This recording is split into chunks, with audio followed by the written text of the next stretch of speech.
To demolish doctrine, the beginning of the end of religion, and I'm late, very late, and Natheist is patient, very patient. I So, try. Natheist, would you tell everyone a little bit about yourself, what you do, why you're on YouTube at all, stuff like that? Yeah, sure.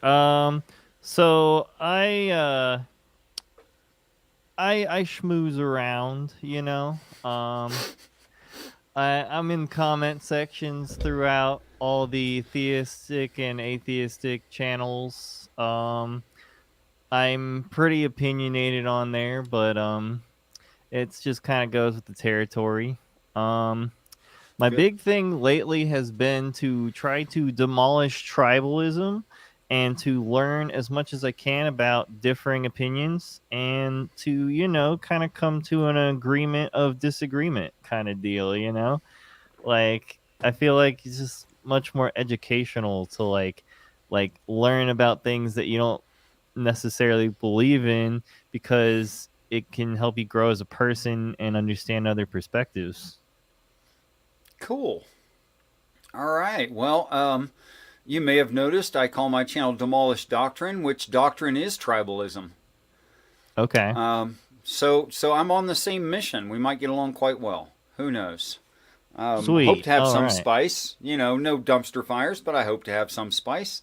No, And no dumpster fires. I got the spice questions up here already. So, sweet, sweet. Hey, here's an idea. Tell me what you think of this. How uh-huh. about if we trade questions?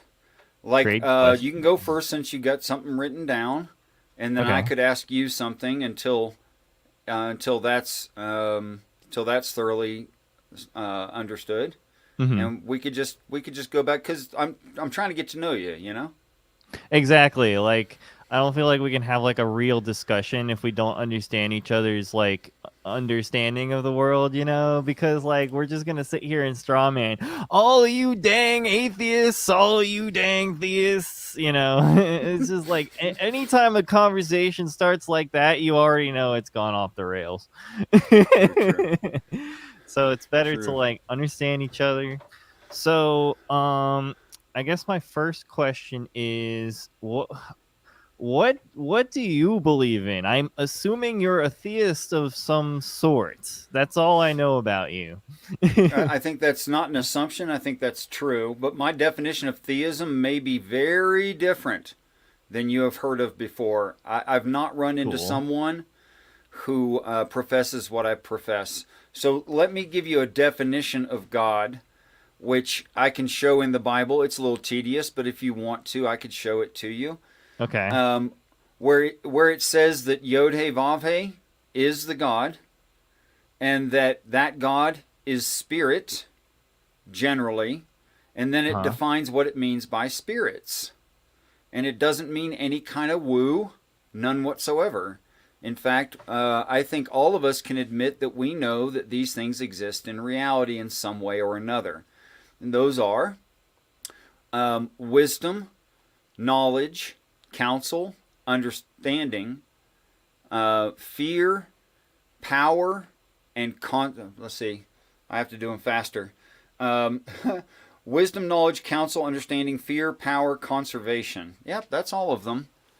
Okay. Um, and peace and respect while we're taking that little second. To Harple Blues, Jason Jacoby, Metabun, and Logan Fisher. Thank you guys for dropping by. I think I saw Secular Pagan Mum in there somewhere. Yes. So that's my definition Hello, of guys. God. Uh-huh. So I don't think there's anything. Although there are large overarching metaphysical. If I say metaphysical, that's what I mean. But I Yeah. don't think anything supernatural about these stories. Okay.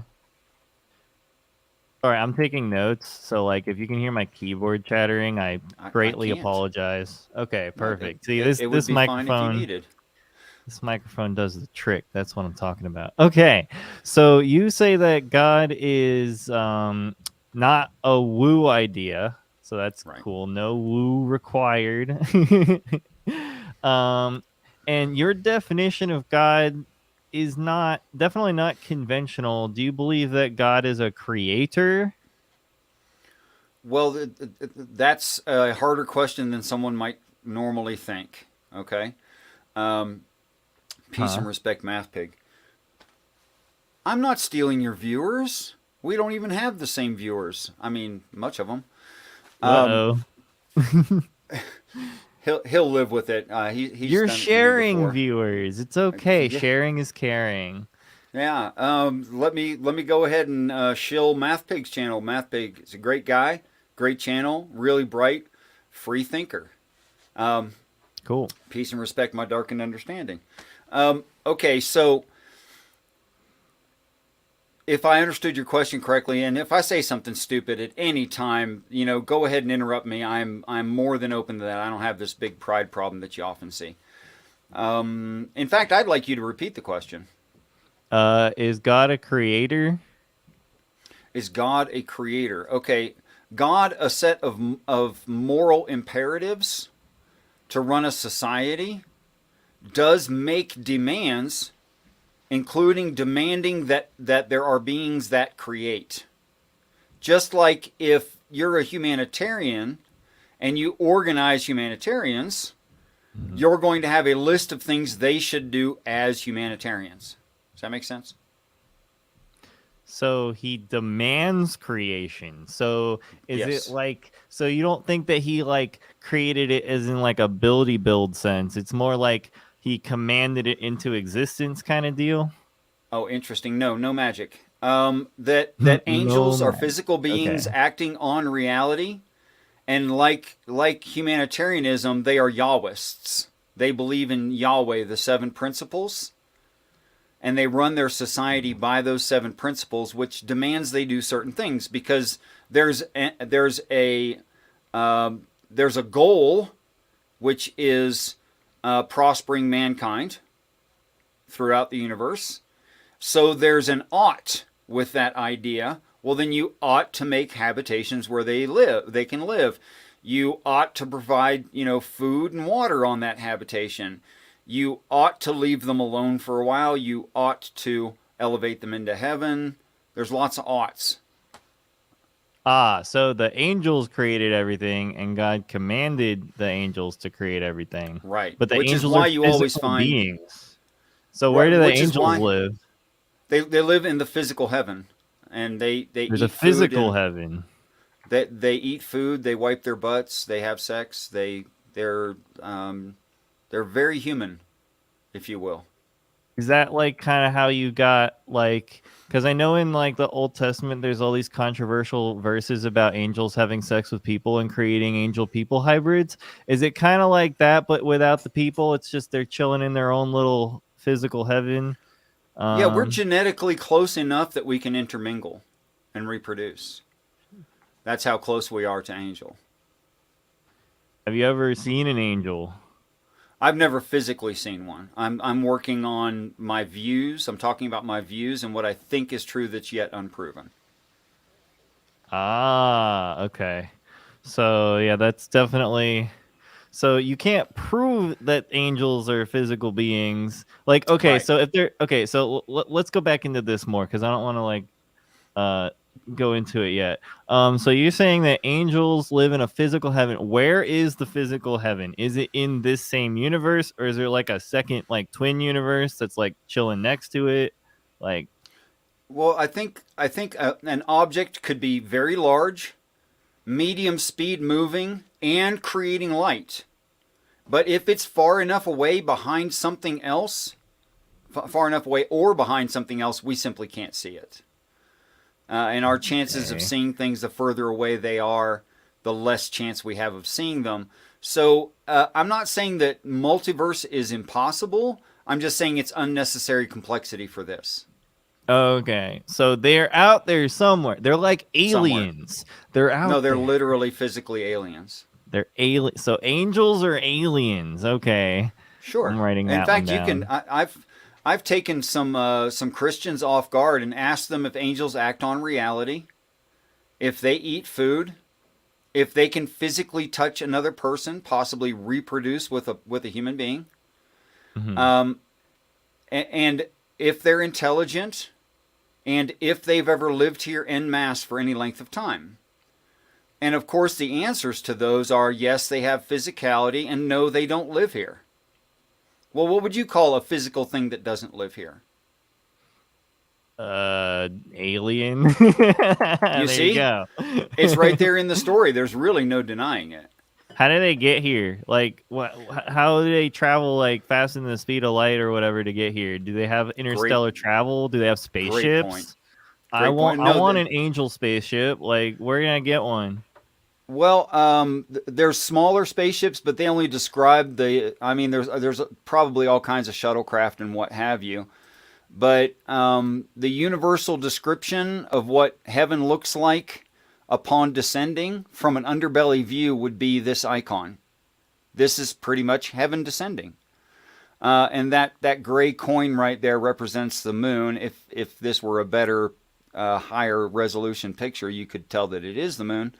But yeah, that's approximately to scale. Where heaven just on the other side of the moon, it would look about that big.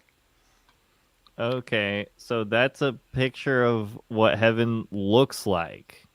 Yeah, upon descending onto the earth, it may travel in some other configuration. Where did you get that symbol from? Like, how did you, like, was there like a description of it in the Bible, or? Actually, there's a description of it in every religion I've looked into. I could call this the extremely long-living, knowing everything or almost everything red dragon in the sky. I could call it that. I could call this the red star Kachina. I could call this the rainbow serpent of the Aboriginal Australian. I could call this chapter 4 of the book of Revelation. There's an Hindu god I can't pronounce the name of because it's like 14 letters long and it's hard to say. I could find you a picture of it. But it's essentially... Wait, like an actual picture in reality? Like you took a picture? Like someone made sculptures of it. It's essentially this in the other view. It's like a red planet that shoots it's little a planet-sized... It's 29 planet and moon-sized objects arriving to this Earth, is what's described. And like every single religion says the same thing about it, that it's 29 planets, 4 circles, no, they don't. It's red. They always proclaim it as some kind of religious significant thing and a big deal, but they use different expressions to, like the difference between saying something's a dragon and saying something's a giant serpent in the sky. The Bible, it has the best, I mean, other than just traditions of like physical representations, I think the Bible has the best words that describe it in chapter 4 of Revelation and also chapter 21 of the book of Revelation, where it tells you that if you started at a central point and you measured it, it would all measure the same. Well, there's only one object that has no points or flats, and it's all the same distance from a central point. That's, well, a three-dimensional circle, a sphere, right? And then it gives you a hard measurement of 12,000 furlongs, which is 1,500 miles. And it says that that's what it measures across, okay? So 1,500 mile across sphere. And then it gives you a conversion factor of 30, 50, and 300. So from that 1,500 miles, you can figure out 3,200 miles and 10,500 miles, which is bigger than this planet. The equator is 24,000 miles. In circumference.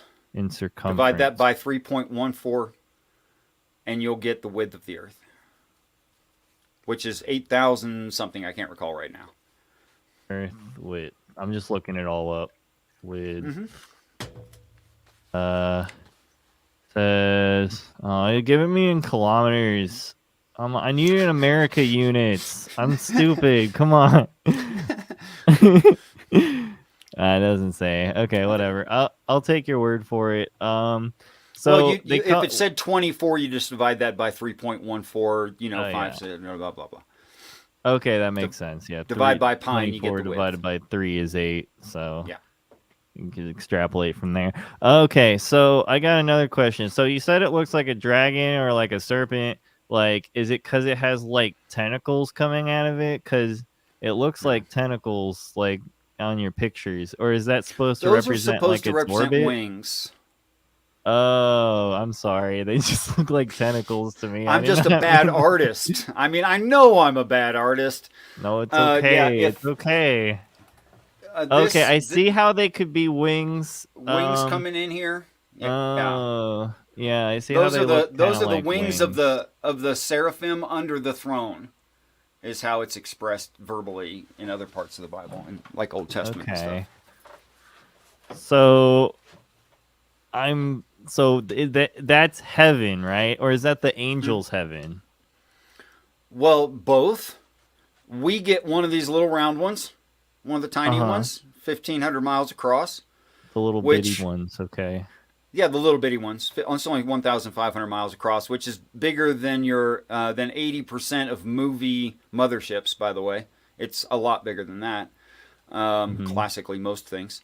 And if there were 1,500 floors, just for easy math, you'd have 75 Earth coverings in floor space, approximately. So it's a lot of room inside 1,500 miles, and yeah, a Okay. lot of space in there. Anyway, So even if there's the floors were a 75 mile apart, times which they may not be. 20.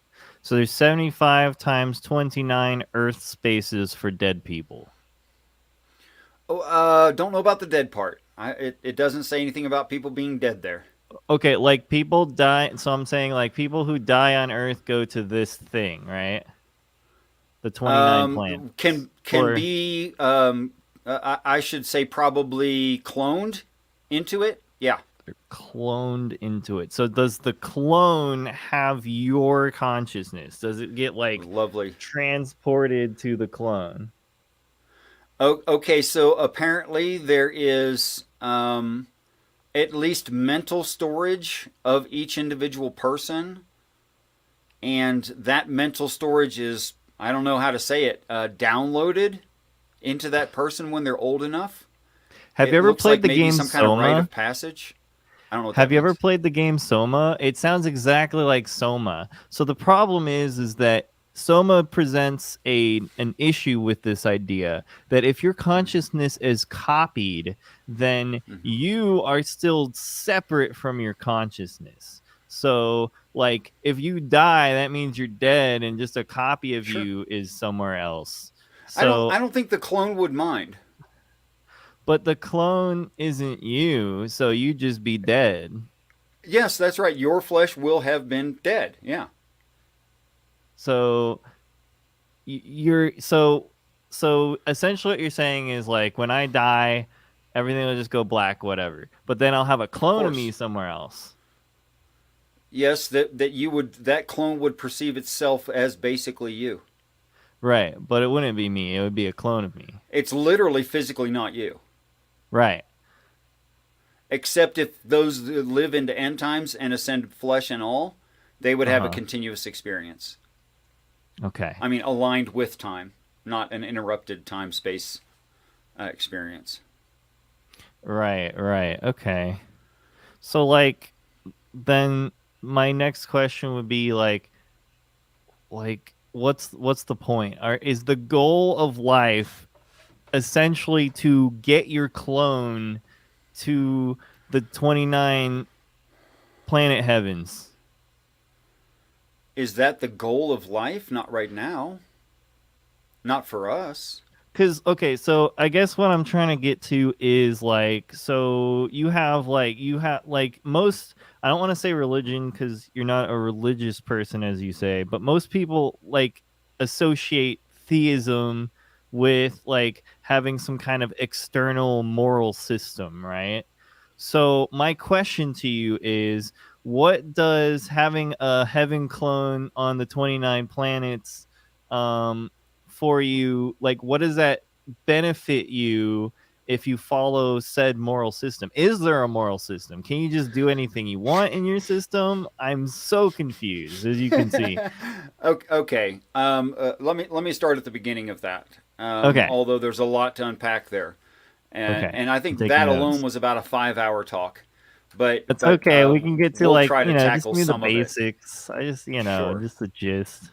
Okay, if these religious stories contain a hero, and they always do, and that hero goes through trials and becomes something that they didn't start out to be, and they always do. And within the story is a description of the life of the hero, including the troubles they'll go through, Okay. including what they'll gain from going through those challenges, Okay. including what they become and what they overcome. And that part is very instructional. It even says what their place will be beside the God.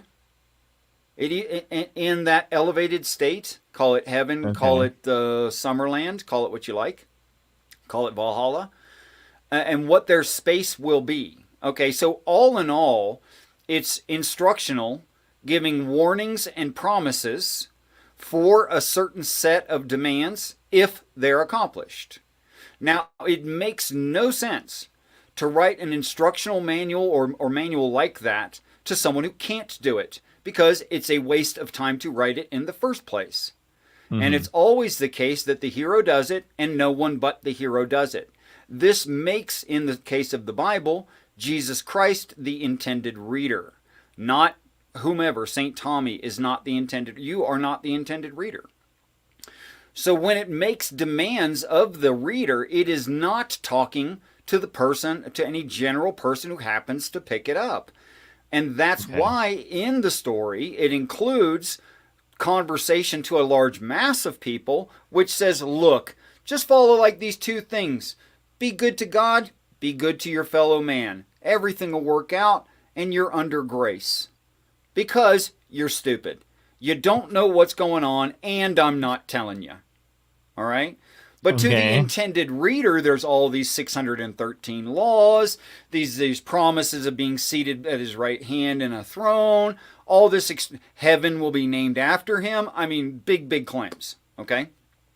Okay. So when you ask me if there's a moral system described, yes. Who does it apply to? Jesus. End of story. Okay. It applies to Jesus and only Jesus.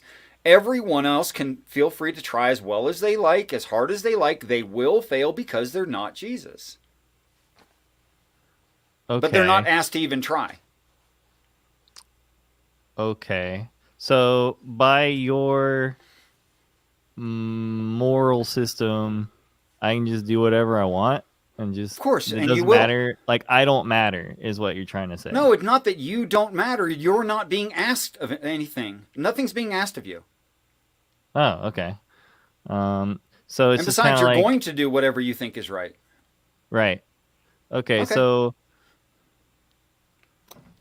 So there's so do you believe in objective morality for Jesus and nobody else? Is that what I'm getting? Yes. Jesus is Okay. predetermined. That's why there's predetermination in the text and why that argument in Christianity exists. Okay. Free grace, determinate, predetermined. Free grace, predetermined. Well, yes, free grace for everybody because they don't know shit. Mm-hmm. Determination for Christ because he's informed. Okay. So you're kind of describing to me kind of like a moral system, kind of like humanism with extra steps, right? Like just, come up with the best rules that will make everybody better and happier, but there's no like heaven or hell reward. So just take care of people here and now on the here and now earth, and everything will be great. Well, am I following you? not exactly, because we also cause suffering in each other. Right. We hurt each other. Right. And that's also perfect in and of itself. Not that I encourage it, but there is some amount that's going to happen, and that's perfect because of a later situation. But no one's being asked to do anything besides love their God and love your fellow man. That's humanism. Okay. All right. So, like, there's always, like, this works versus faith dichotomy. Would you say neither? Or I guess you don't believe that in the works idea, right? But Well, yes, for Do Christ. you need faith? Okay, for Christ, but I'm just talking about for the average human being, like just Oh, for everyone average currently people? living on the planet. So No, it would doesn't matter. works? So works don't matter. What about It doesn't faith? Do matter. Like, you you don't earn heaven. Nobody does. okay?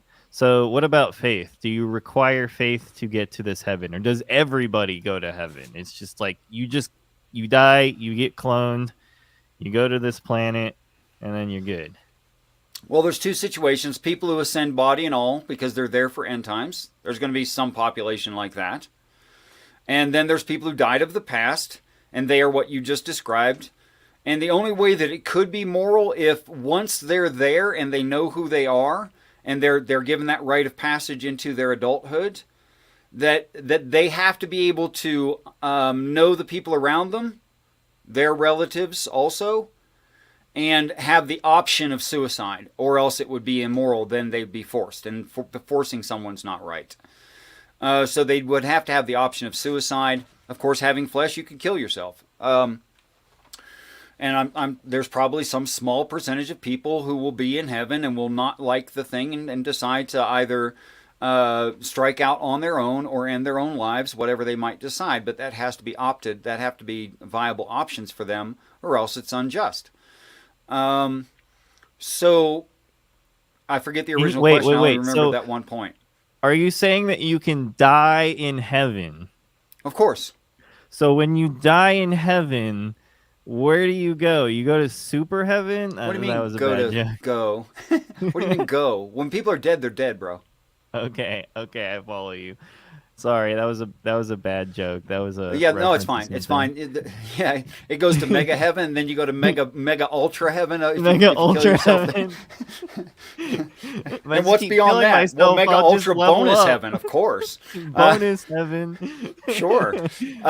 No, it's funny. I like it's an interesting idea. No, the text reads in no uncertain terms that our God is no God of the dead and is a God of the living. You have to be a living for that to be your God. If you're in heaven, you can't be dead. That makes no sense. What, you're in heaven and that's not your God? That doesn't work. Okay. So like you mentioned something about the hero's journey, right? Let's go back to that. Sure. So you're saying that these heroes are they special people, or can anyone be a hero? Well, it is described that they don't have any physical deformities. Okay. So if actually it says really average. It doesn't say anything special about them. But do they have to have some sort of like a higher power calling to become a hero in the first place? Is that kind of what you were hinting at? That's kind of how I felt. Here's what I think. Yes, I'm hinting at that. Here's what I think. I think the genetic diversity in people groups, in the three haplogroups, and then the ethnic groups, and lack of technology to travel when this Earth began is kind of a countdown timer to get to a certain genetic combination that is precisely the same as the Father, the progenitor of that group of people. And so that is why, if you have seen the Son, you have seen the Father. They're literally the same genetic combination. Wait. So God is a physical being with genes? God isn't, but the Father is. The Father. So there's a distinction between I'm sorry. God Christians and conflate the Father and God. The Father having flesh, being an angel able to act on reality, God being a set of standards that can do nothing on their own. Okay. So would you say that God is kind of like a deist perspective? Like he doesn't really... Well, you said he commands, right? So all he does is command. Sure. But then there's this guy named the Father who is a physical being, and then there's Jesus who's a physical being. But well, there's lots of physical beings. The same person. What? The Father and Jesus. The same person. The Father and the Son, are they the same person? They're genetically the same combination. So they're clones. So they might as well. Well, just like if you ended up with if you kept interbreeding. Uh-huh. and you could end up with a grandson who is exactly, I mean, just like you, if there was Well, enough. interbreeding doesn't work that way. Interbreeding actually causes genetic deformities because our I genes know. can't perfectly copy. I didn't mean to get into the science of it, Oh, actually. okay. I was I, just like, what? no, no, no. Let's say we cloned you now, Okay. okay, and that another form of you with their own experiences and your memory is not put into their head. They're their own person, but they look just like you. Okay. Okay. Yeah, I get what you're saying. So Jesus is the clone of the Father, Yeah. and heaven is hiding somewhere, Doesn't have to possibly. hide much if it's just foreign. Oh, I never. You asked multiple questions. I never Is it got to like it. The only hint in the Bible of how heaven travels goes like this. First, it describes this thing behind me, which are physical and like real, like you could touch them. Okay, huh? like they would have a temperature, whatever that might be. And then it says this thing behind me, all 29 of them, rolled up like a scroll, and every mountain was moved. Now you can't at least I don't know how to make seemingly two-dimensional, three-dimensional things and then roll them up like a piece of paper. But that's in the text, and maybe that's what folding space looks like from outside. But that's Oh, how it's they like a travel. wormhole. They create I wormholes I don't know what it because you're means. folding. Well, wormhole works like folding space and time together and creating a window in between the fold is kind of like theory on it. So Oh, I've never read that, that. Sorry. oh no, it's okay. That's kind of how it works, or theoretically, of course. And like you would go through the fold. So I'm guessing. I mean, I could relate it to that is what I'm trying to say. Like It's I could something relate it like to that. that. I don't know what it Okay. really is. So they can It's teleport rather through brief. wormholes to Earth whenever they want, but Uh, when they teleport back, they're so far away, they're basically outside of the observable universe. maybe they wouldn't have to be. They could just be on the other side of a galaxy, and we wouldn't be able to see them. Are they Um, like hiding behind something, or can we see them but they look like a red dot and we might be confusing them for a star or something? Because you can see pretty far in the you can see everything in the observable universe. I mean, there's a lot to yeah. see. Like if there was a Oh, heaven, if there was a red planet or red planet with 29 moons and other stuff that was that would be 28. heaven. But yeah, 28, sorry. If there was like a red planet with 28 essentially moons, it would following it or something. yeah, following it or orbiting But around it. by the way, that's the description of Nibiru. Nibiru. I don't even know what that is. They say it's a traveling planet, and it Oh, may, according to the Nibiru. stories. Yeah, I know what Nibiru is. Yeah. You Sorry, I've say heard it Nibiru, I say pronounced differently. Nibiru. Yeah, I've just heard it pronounced differently. I don't know how to pronounce words, so it's I don't cool. either. It's okay. As long Yeah, as we figured whatever out what we're works. talking about, it's good. So all of this sounds crazy to me, and I don't mean that with disrespect. It's just, I No, mean, you no can offense see the taken. look on my face while you're describing this. I'm like, what? So, I want Here's to. here's the here's the interesting thing. I don't see anything about this that isn't plausible in reality. I mean, anything at all. How so? Do you Okay, under? Okay, could go there be ahead. spaceships?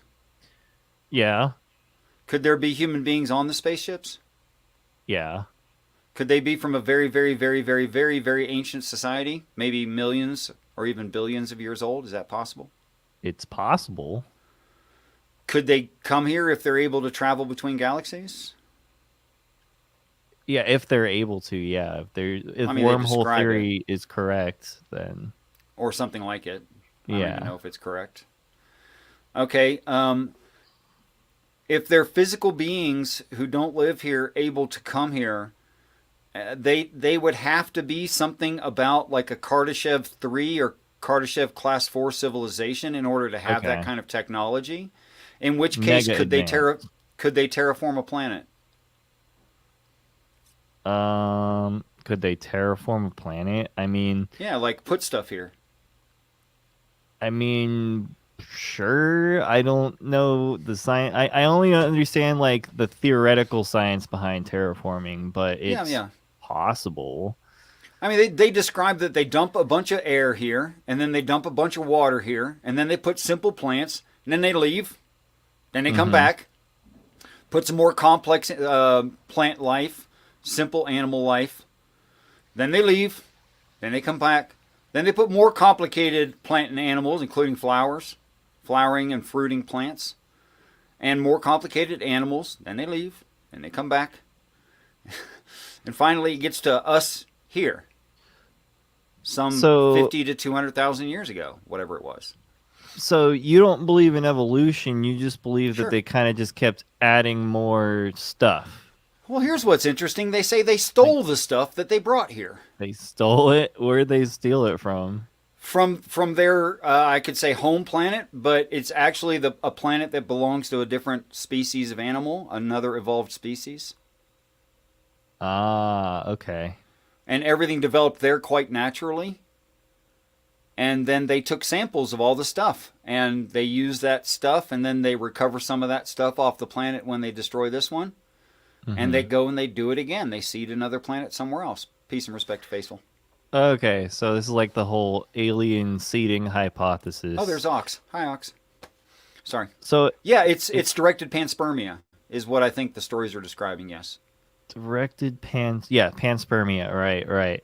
So essentially what you've done here is you've taken the Bible and you've looked at science fiction and theoretical science, and you've gone, with the Bible and the science fiction and the theoretical stuff. I mean, we're not talking about like pure science fantasy fiction. We're talking about stuff that could possibly work. We don't see any way how they couldn't work in our Right. current understanding. And you just kind of like smashed it all together so that it works for you, so that you can be able to like explain the Bible in physical terms that make sense to people, that doesn't involve like looking outside of reality, right? Because It's look, actually you can't worse than look that. outside reality, right? It's actually worse than that. Uh-oh. This view predicts religious stories, Uh-huh. and it predicts the meaning of Greek and Hebrew words How do you predict something that happened in the past? because you don't know of it yet. Well, you said it predicts religious stories Right. from the Bible, biblical No, no, stories, no, no, right? no. I said religious stories. I didn't say Bible stories. So you're saying like future Although, religious stories no, it could no, predict. no, just stories I'm unfamiliar with. They don't have Just to be from the any story. future. So you can take any story that's like religious based that says this is for a religion, this is a holy book, this is a holy story. As And long you as it's an can ancient one. uh-huh. Okay, so it has to be ancient. It can't be like Mormonism, right? It can't be Yeah, like no, Scientology. So no, how no, not ancient all does that it have stuff. to how ancient does it have to be? What's the year I never cut? thought about it. I think anything as old as Islam or older, it works just Okay, fine. so Islam's like the last one, Yeah, essentially. which is funny because they claim it is Okay, okay. So you cut the year off at 700, and anything from 700 and back older. is you can somehow extrapolate your idea of heaven from all of these stories. Is that Sure, kind of what you're telling me? sure. Okay. The only one that I know of that gets really specific is Wotanism in the warrior class. That they have something specific that they do in heaven, which is also shows up in the Bible as an homage to that older idea. In Michael and his angels fighting, dying, being restored, fighting, dying, being restored, and they just party it up. There's some tough Oh, guys. kind of like Valhalla. Yeah, no, precisely, yes. Okay. So you're saying that that kind of doesn't follow your idea? It's like slightly No, off it's of just a it? small section of it instead of the whole thing. Okay, but generally the whole Sure. Wotanism works with your concept, Sure. Let me right? give you an example of a really, what you would think would be a really foreign religion, which wouldn't say the same thing. The Okay. story of Thor and Uh-huh. the story of Ragnarok. Okay. Now, Ragnarok is called Ragnarok because it's conducted by Ragnar. Now, Okay. Ragnar turns out to be the father of Thor.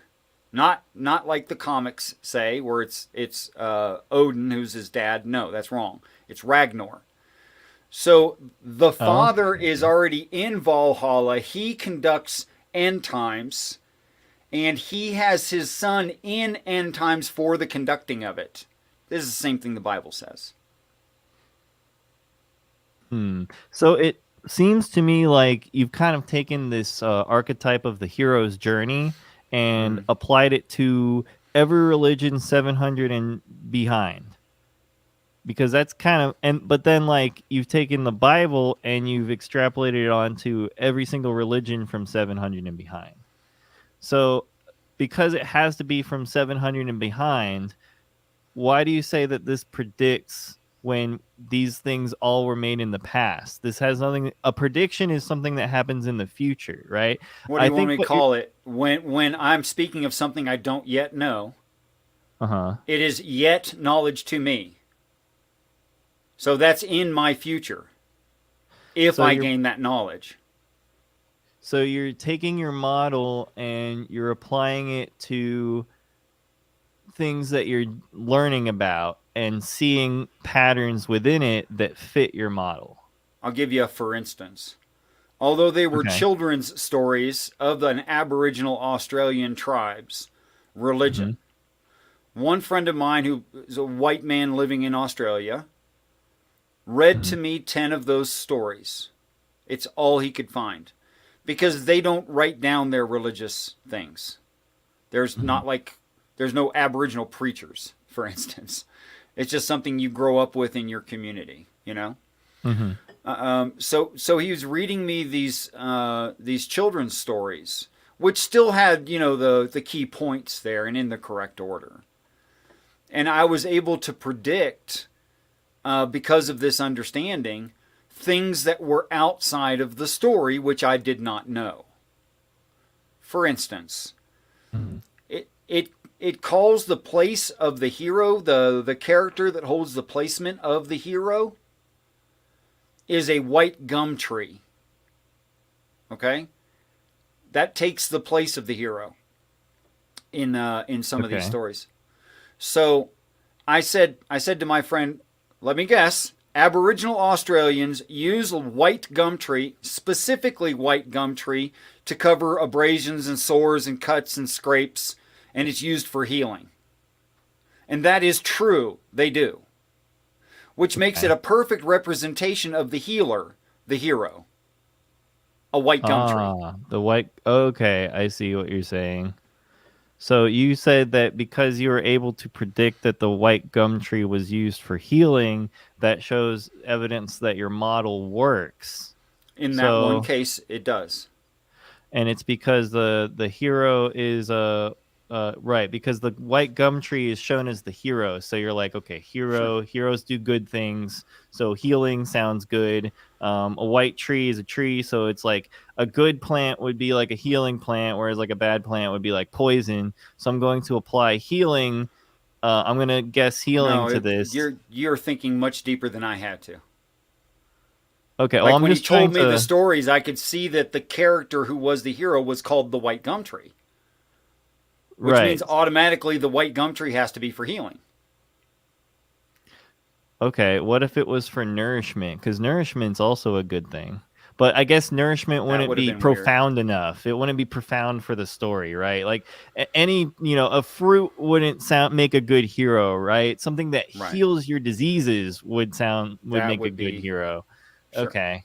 So my super big question about this is, so you're able to take the hero's journey and apply it to pretty much any story, especially stuff that happened 700 and before.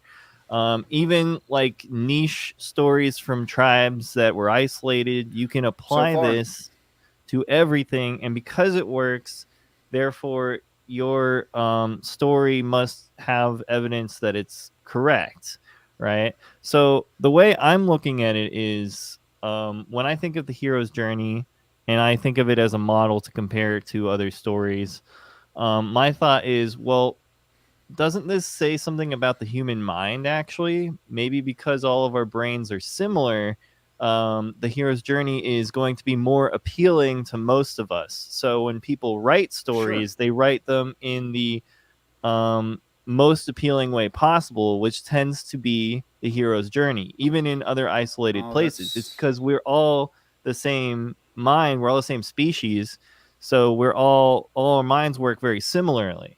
So my question to you would be, what about stories that don't work with your model? Have you ever found a story that doesn't work with your model? And what was the case and what was the instance, and how would you explain that away? well, I don't explain things away. There's either a reasonable explanation or there isn't.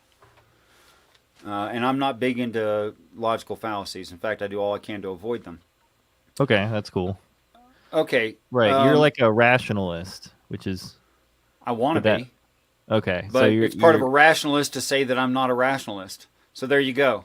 It's kind of like saying I'm a philosopher. If you say you're a philosopher, you're not. Uh, well, I don't know. okay. I like these terms because I'm learning their definitions, and I'm learning kind of, because if you said you're a rationalist and let's say I said I'm an imperialist, then suddenly there are Don't you mean ideas. empiricist? Empiricist, I'm sorry.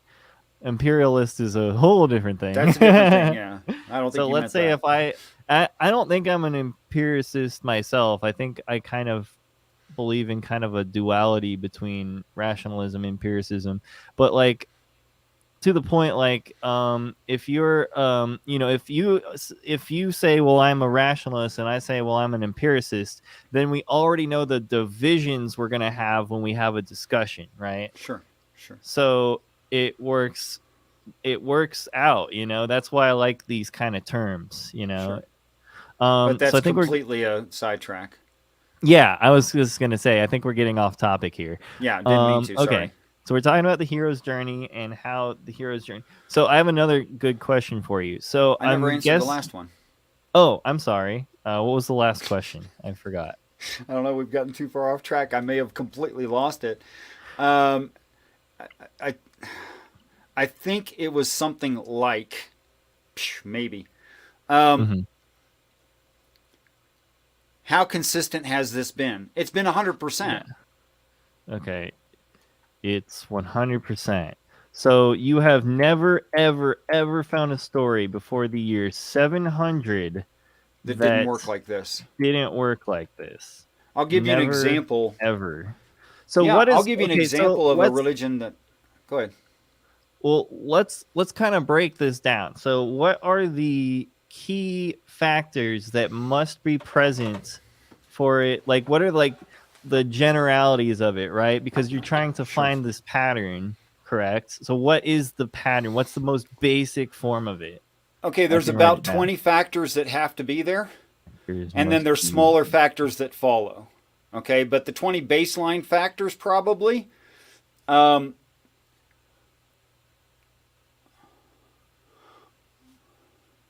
first, the idea of God is going to be there. I guess that's okay, primary. right. The idea of the hero is going to be there. Mhm. The idea of a male and female coupling or society, which is basically the same thing, will be there. The idea of an anti-hero will be there. That the anti-hero has limited success and starts to sway the opinion of the populace, or a woman. It's always a woman that represents the populace if it's a singular. It's considered feminine. Will start to sway the populace, and then the hero will overcome that anti-hero, and the populace will be saved by this set of acts, including trials and sufferings. But the eventuality is that the populace or bride takes her rightful place, which she always deserved, even though she probably didn't think she deserved it. Okay. There will be minor anti-heroes that help the anti-hero. There will be minor heroes that help the hero. There will be a lineage idea between the last time that happened, this whole thing happened, and this occurrence of it. There will be an army that that helps the hero. Um, Gosh, I don't know how many that is. That's probably about 13 or so. I've never really counted Let's them. see. I'll count it for you. 1, 2, 3, 4, 5, 6, 7, 8, 9, 10, 11, 12, 13, 14. But I might have had a side note in there. I wasn't like numbering them. So Okay. it's either Well, I'm just 13 or guessing at how many there 14. were. Yeah, okay, No something like that. problem. Okay, so maybe Okay. not 20. And then there's a whole bunch of repercussions of stories, littler Let's put stories. 13 then. 13 baseline factors. Okay, no problem. So yeah, so I can definitely see how a lot of stories fit kind of in this pattern, right? Sure. But you're saying like I could go, well, what if I make up a story that doesn't work this way? And you would say, well, Well, it then you doesn't made it count. up. You're right. It doesn't count because it's not ancient, right? Right, Is it's that not the an ancient religious story, but I do not yet know all ancient religious stories. so it has to You be could just ancient bring up and something religious. really obscure. Well, So it has to it's be not both. always looked at as religious, actually. The story of King Arthur works this way, Okay. Okay. Right. No, that that he makes pulls the sense. truth out from something that no one could extract the truth from. It's a rock. You can't open it up. Okay. Right. Right. So like But that's one of the minor implications of what happens with the hero. That the hero becomes. The hero is not born that way. There's that growth cycle. He has to discover the truth and or sword. He has to pull it out of something impenetrable, or the Bible has 7 seals on it, and only the Lamb can unseal them. mhm. Those kinds of ideas. So I'm starting to get lost here. Okay. I'm trying to like get to the point here. To get to the thing. So we've both kind of let's just kind of review what we've already said so we can get on like a solid track here. So Take we your time. both kind of so you've explained to me the story of the hero's journey and you've given me all the factors for it, which is cool. And you've said that because the Bible follows the hero's journey, it's correct. And That's not why it's correct. any other religious book that follows the hero's journey from 700 and behind is also correct, but they're both describing the same thing slightly differently, but the pattern's Of still there. course. And because that pattern is still there, then you are saying that it's corroborating evidence for the ideas in the Bible. Is that kind of, No, am I what I'm following you saying right? is these. What I'm saying is there's complexity here, which Uh makes huh. it unlikely to be an invention of mankind. Just because of our nature, there's too much complexity for it just to be our nature. That it's not yet true to this earth, which is evident to me. These things have not happened, but which is why I don't talk about them being true. I only talk about them being plausible. Okay, I see. So, I mean, okay, past and events can be true. Future events can't be true yet.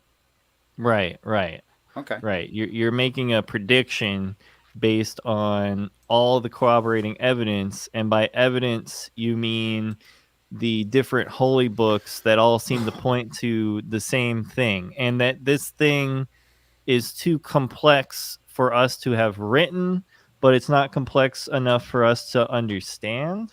Because that In kind of fact, it's lost too me. complex for us to have written, and it's too complex for everyone. I mean, look at how many Christian denominations there are. They don't understand it. So, do you feel like you fully understand it, or do you feel like you understand it better than they do, or is this just, or would you admit that maybe I'm wrong, but this seems to work the best from what I've seen personally? I'm not maybe wrong. I'm certain I'm wrong of certain things that I'm unfamiliar with.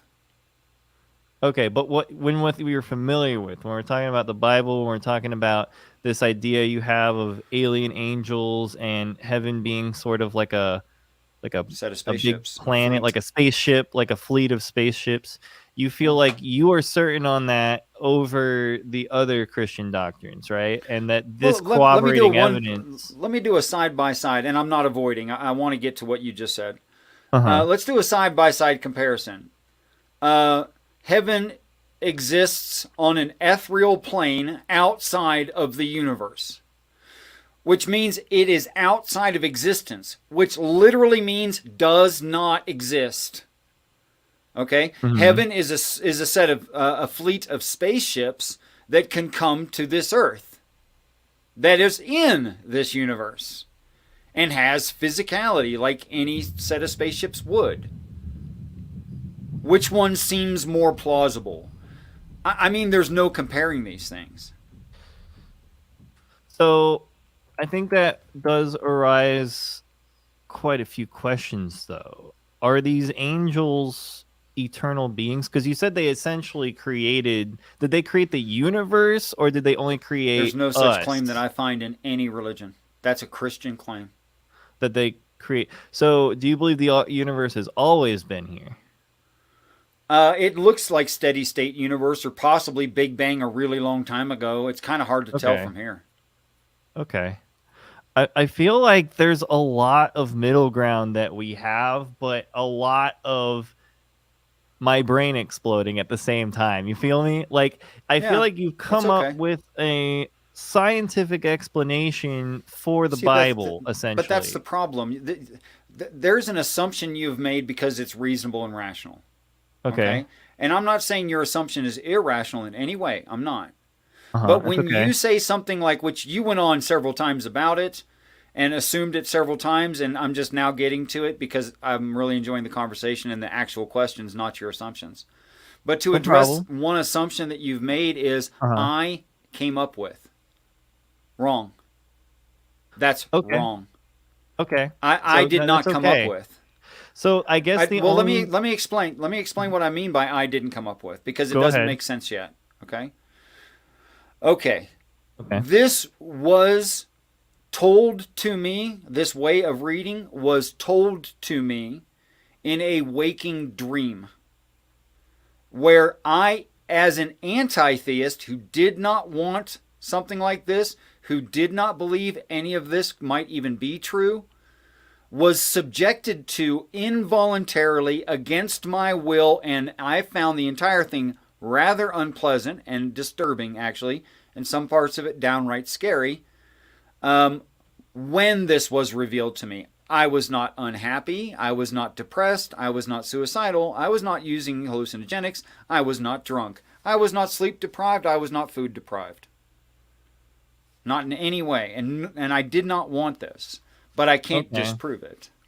So I think I see what you're saying, that I made this assumption, and I think this is a good point. There was a couple of leading questions I wanted to ask you before we got into all this, but somehow we ended up just jumping right into it, and That's the way that's it what works. It's caused fine. me to make the assumption.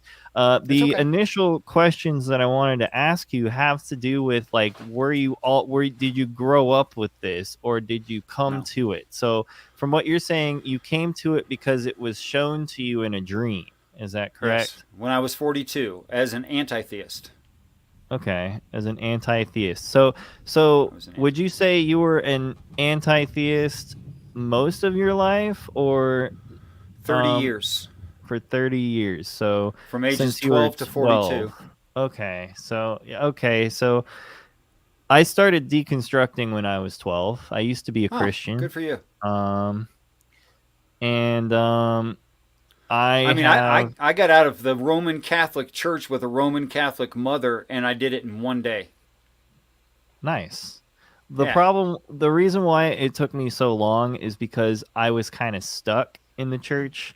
Like I didn't really have a say of where I could go to school, where I could go to church. It was just like yeah. you have to do this or you can't live in the house kind of deal. You know what I mean? That's how it was for my And mom and her children too.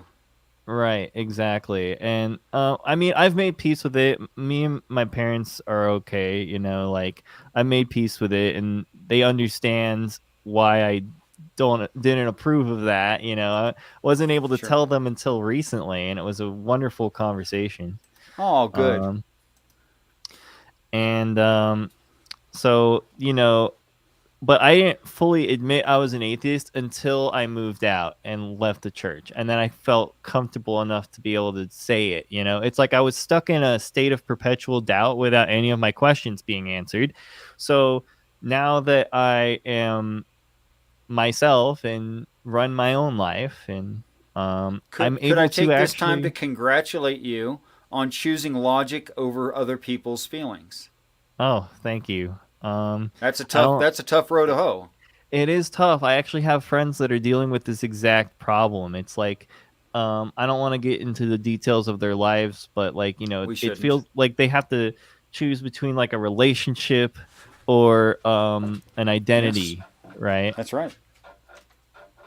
And I I chose the identity, but then I fixed the relationship later.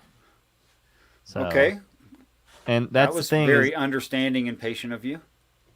that's why I came in here and the very first thing I said is I reject tribalism because we can all have different identities and still get along if we can just learn to keep an open mind and break the barriers. And if Absolutely. someone does believe something that we feel is dangerous, instead of avoiding them, we should confront them with good, solid dialogue and good conversation and meet them at their level, you know? And that's what I believe is the right thing to do, you know? My idea isn't a hatred of religion as some atheists have. My idea is I am against bad ideas, period. It doesn't matter if it's Sure. religious or not. And I want to understand these bad ideas. I want to understand if they're bad ideas, why they're bad ideas, and how do Hmm. people come to believe these bad ideas, right? Hmm. So that's kind of my thing right now, you know. Would you agree with me that that uniformitarianism is a presupposition of science? Yes. Do you think that is logically sound? Well, there's no like explanation for it. It's a presup. So is it logically sound? I guess not. I don't know. If there's no explanation Could for it, things change? could things change? Could some principle of physics actually mute? Could it mute's the It's wrong word? possible, but we Morph. haven't seen we've set a Right, we precedent haven't seen it. for it. Right. We've set a precedent that it works every time. And until we Mm-hmm. see that it doesn't work, we're going to stick to it and try to fix it. I mean, we have seen instances where it doesn't work, right? In the Right. quantum realm, right?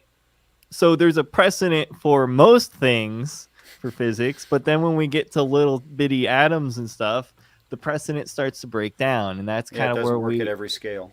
That's yeah, right. that's the cutting edge of science right there. It means that we need to rework our models and make them better and figure out how to make it work in both cases if it's even possible, you know, Sure. you know, there are places in science where science just breaks down, like inside of a black hole where physics just breaks down, or at the Big Bang, you know, physics Possibly. breaks down at that point, and that's why we've determined that that's kind of the beginning of our current iteration of the universe, right? So Right. yeah, I completely agree with you that it isn't like a necessary truth as you know some people would say, but it is something that we use to progress, right?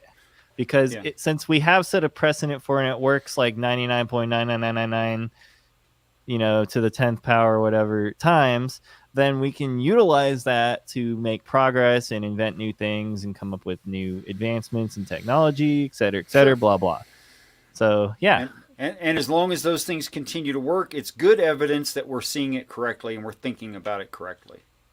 Yeah, exactly. Like, you got to be able to test things, So, Sure. and this is the problem I have with a lot of theism, but I also have a problem with atheism as well. Is when we look to things that we don't understand, that we haven't really discovered yet, we tend to try to rationalize them with a pure rational means, right?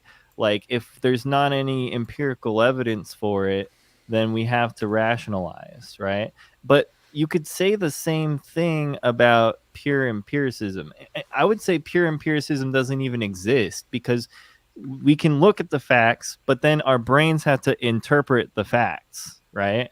Right. So everything in empiricism is just kind of us using our rational minds to come to the logical conclusion of what the next step would be. Then you Sure. can make predictions, and if those predictions come true, then you're on the right track, right?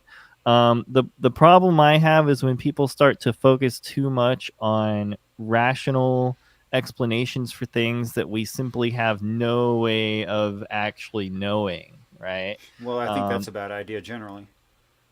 yeah, exactly. And I feel like what you've tried to do with, or what you're, okay, so let's get back to, because I kind of went on a tangent there, right? Let's No, get back I put us to, on a tangent. no, Not I'm your cool with fault. that. I'm cool with that. I'll go into tangents all day. These are kind of things that were swimming in my head before we jumped on, anyways. Sweet. Um, So you kind of talked about having a dream, and that this idea of heaven was revealed to you in a dream, and that this dream felt so real to you that you went into the text of as many holy books as you could possibly get your hands on and tried to find patterns between this No. dream you had and No. you. Okay, go ahead and explain what I got wrong. Okay, so because human beings, and I'm a human being, are biased, I can conclude I'm Mm-hmm. biased. Mm-hmm. Okay? Me So too. it's You hard have for me to. to agree with what you just said, but I have to some extent, knowing that I'm biased. Okay? Uh-huh. And the mind is quick. It's quicker than Mm-hmm. I realize it is quick. So I Mm-hmm. can't say I'm unbiased in this assessment. But what I can say is it's had predictive power. That it has told me necessarily, it logically follows within the reading frame, that certain things will exist that I am not aware do exist. Then, when I look for them, if they are there, that is the best scientific confirmation that exists, is that a theory had predictive power. Oh, I see. So you're admitting to confirmation bias. You're okay with accepting that, right? That's Well, I have basically to what you accept just that. said. Right. So you had a dream, and then you found patterns in the dream, and then you looked for those patterns in other things, and Not you're able to exactly. discover That's not them. right. And That's when you not weren't quite able to right. discover them, you dismissed it. That's No, confirmation bias. Go ahead. like Go ahead. I don't mean to I haven't found any that misrepresent don't you. comply. That would be confirmation bias. But in order to be honest about our own confirmation bias, we must notate every experience and keep track and look for the negatives. You have I'm to look taking for the notes right now, disapproval. so I try to Right. notate pretty much everything that my life is. I'm Oh, interesting. constantly taking notes. I'm trying. Well, I have ADHD, so like I'll get off track. Like I actually have an alarm that's supposed to go off in like 20 minutes, and that's gonna kind of be my You warning. have to Like, get off the show. hey. Yeah, hey, you need to go back to work, or you're gonna sit here for 20 hours. Because I will. You've seen me do it before. Well, at least you're uh, aware of yourself and you know you've made considerations for compensation for your nature. Good for you. That's discipline. Absolutely. Oh, good for Absolutely. you. I'm trying That's to great. learn discipline, and it's hard. My friend was like, "Yeah, sometimes you just got to do that boomer word, discipline."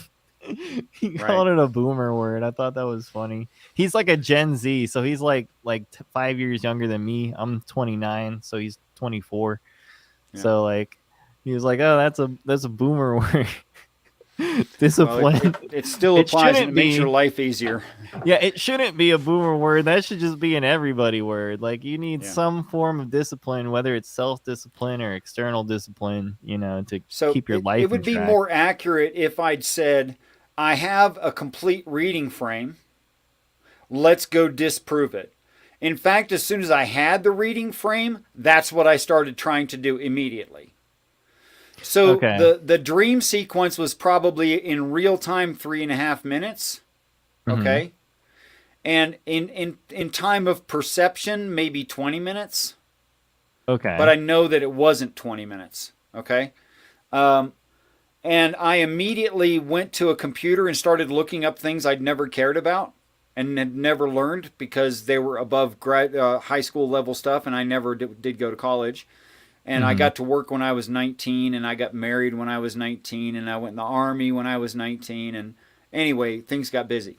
She already had 2 kids, so I was busy. So Mm-hmm. I know I didn't care about astronomy. I didn't care about the Jewish language, the Hebrew language. I didn't Mm-hmm. care about Greek. I didn't care about religious stories. I didn't care what was in the Bible. I didn't care about any of those things. That wasn't part of my life. Now, a Yamaha Silverado 1700, that was part of my life. Someone else's Mm-hmm. wife, that was part of my life. Oh. A good looking girlfriend, that was part of my life. Rum and Coke, that was part of my life. And construction, that was part of my life. Mm-hmm. But I know what I was doing, and I know that I was busy, and I know that I didn't learn certain things, you know? So I thought when that was given to me, I thought, well, that's freaking wrong. So I went to nasa.gov to prove it wrong. Guess what? I was wrong. It was right. And that continues to this day, which Wait, how doesn't did you? mean that I'm not trying to what's that? Disprove it. I am How, trying to disprove it. well, man, I would love to like run through like not today, probably for another day. I would love to run through kind of your thought process of what like I like to understand the dream first. I feel like this Sure. is how we should have started, like we went We'll into figure it like out. what you believed and that was kind of my fault. I feel like I kind of directed it that It's not way. a fault. It's perfect for you. Okay, it's just like I do want to know about this. So this is kind of like the prequel to what we just did, right? Like learning about your dream, understanding it, and then learning kind of the ways you went about trying to disprove your dream. Sure. And then Side chat question for you if you care. side chat. Oh, no, I'm just Natheist. Native Atheist is somebody else. Sorry, I get so enraptured in this. Like I have the comments up here, but I haven't been checking, so I do It's apologize if okay. I've people got are an eye on saying it. stuff to me. Okay. You're Well, not in charge of production. It's okay. if somebody directly addresses me, let me know and I can try to say something. I I kind of did. want to stay on for half an hour later than I wanted to, especially since I forgot to warn you about it. So we'll go till 6:30 or 5:30 your time. Is that That's okay? lovely. That's lovely. Okay, cool. So let me redo uh Alarm. my alarm. Yeah. So we're going Right till on. 6:30 because this is fun. And Okay, there's but just that's so the much only to extension we're unpack. gonna do. I'm not trying to ruin your life. I do appreciate that, like I can't just chill on here forever, but I do want to have more talks like this in the future for sure. I honestly Sweet. was trying to get work to work out to where I didn't have to work as much today, but it just didn't happen. Life just hits. But anyways, so we're talking about how you had a dream. You felt like the dream sequence was around 20 minutes and but I'm guessing it Experientially. was Yeah. it so it felt like it was a 20-minute long dream. Is that what you're Right. saying? But I never Okay. lost track completely of real time, so I know it Uh-huh. was like 3.5 minutes. So was it kind of like a sleep paralysis type dream, like where you were No, like in the waking world? no, I Okay. So wasn't. I wasn't in any kind of stress or sleep paralysis or whatever. No. okay. All right. So then after you had that dream, there were elements in the dream that we haven't really talked about yet, which is fine. And you Sure. you tried to go into like a NASA website to disprove those elements of the dream. But Sure. then when Because you it made saw certain claims of things I was unaware of. interesting, but when you saw on the NASA website, oh wait, this actually does work. Yeah. then you were like, whoa, maybe there's something to this dream. And Yeah. then you just kind of expounded on it and just tried to disprove it and disprove it and disprove it and disprove it. And Sure. you just never been able to do it. You just, every single time something comes up, that dream kind of just goes in there and is like, Only wait in a the second. category of ancient religion. Okay, only in the category of ancient religion. Okay. Yeah. But scientifically, you feel everything works out because there's not really a theory that can disprove the existence of Well, alien motherships and can yeah. disprove existence of Okay. Let's say, wormholes. for instance, that the story claimed that Uh-huh. the alien ships were made out of candy glass. Well, then in outer space they would explode. Okay. Okay. So that wouldn't work. So that would Mm-hmm. be falsifiability. If it made a claim like that, then I'd go, well, that's just. I'd look into it and say, okay, well, candy glass at whatever thickness becomes it becomes impractical to have enough strength that it could withstand the forces of an atmosphere, trapping that in space. Okay. Okay. So what I mean is that everything that is necessitated in the story is plausible in physics, is plausible in Okay. reality. Okay. So it can only be used to disprove. It cannot confirm a thing. Right. And I Right. don't think it's confirmation. Okay. So you just feel it's like a in what's that word? Intuition. It's like an intuition. Like, you No. know, well, the if the dream is real or not, like you're feeling like the legitimacy of the dream for you is something you've intuited. And it started with an intuition and then you went to go disprove it, but you found that What everything intuition are in the you talking dream. about? So sometimes we have crazy dreams and we just kind of forget about them and move on, right? But this I dream was so profound for you that you didn't want to forget it. You No. you It wasn't profound to me. I disliked it. It was scary. I was out of control of my own mind. I didn't like that at all because I'm a control freak. okay. Um, I was not able to reckon my own body for Okay. the length of it, which was very uncomfortable to me. Like I Okay. had my eyes were probably maybe open. I don't know. I couldn't see. I was Okay. blind. I was Interesting. sitting on a friend's couch Hmm. using their Bible because I didn't own one. Okay. So when you had this dream, were you asleep or did it just like No. happen to I was you? sitting on a friend's couch with their Bible. And it just whoosh and then like you came back kind of deal. Yeah. That is fascinating. Okay. And by the Um way, about the last thing I wanted to be true in my life, mhm. just by the way, Right. Is like learning all of this stuff and like suddenly you're like or having it revealed to you in a sense, you were suddenly like, "Oh, uh-oh." kind of deal. Okay. yeah, it's more like Um that. I mean, I objected strongly. right, right. You didn't want to believe it. You wanted to push it away. So this wasn't just a dream like any other. This was a profound experience in and of itself. What I mean by Yes, profound is like intense, it was like intense. right, a very intense experience. The Like part of it, in it part was of like a it, vision. They call it a vision. Would you consider it that? Like or was it more like a dream I don't know because what they mean by vision, and I don't like foggy Christian terms. okay. Okay. Because when I hear like a dream that while you're awake, I think of a vision. But to me, it sounds like you're describing. To me, it sounds like you're describing a DMT trip. Do you know what that is? DMT. I know what the words mean and what that implies. I've never tried it. I've never been that brave. So DMT is actually a natural chemical that's produced in your brain, and it intensifies as you're dying, right? So if your brain thinks you're dying, it's going to pump DMT into your system, and you will have the same effects. But of course, we can take it, we can take DMT as like a drug, and it will give you a an experience similar to what you had. And so